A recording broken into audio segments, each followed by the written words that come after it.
Yeah, wait a minute, Mr. Snowman. Wait, Mr. Snowman. Huwag ka muna masyado magmadali. Huwag kang dadaan sa bike lane. Sinasabi ko sa'yo, huwag kang sisingit. Ang mga mata ng mga traffic enforcer, mainit. Kasi kailangan ng pangkain. Charot, ako po'y nagbabalik. Ang inyong kadaldalan, daldalerang atleta, DJ Maratoni.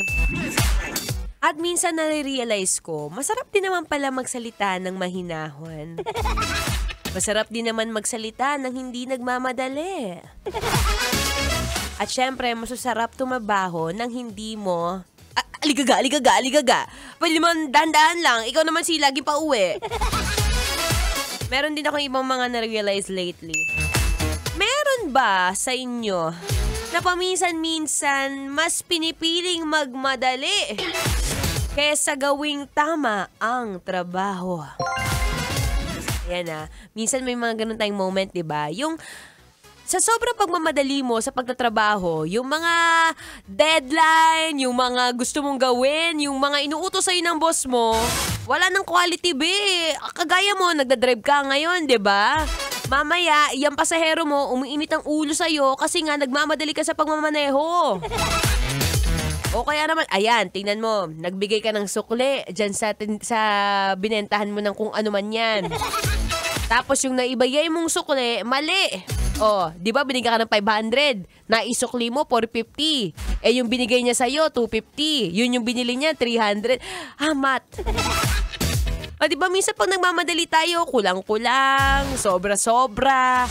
Ayan ang mahirap sa'yo, di ka kasi marunong Focus, baby. Focus. Focus on me right now.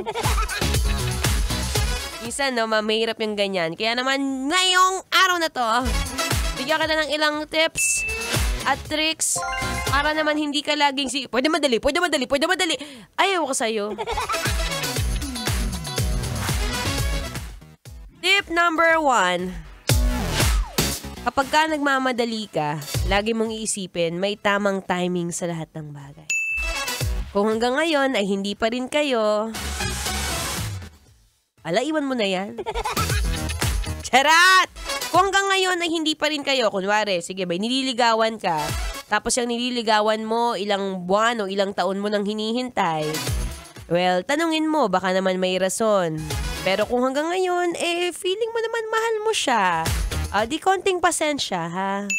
Lahat yan may tamang timing. Maniwala ka kay Lord. Magdasal ka kasi paminsan-minsan.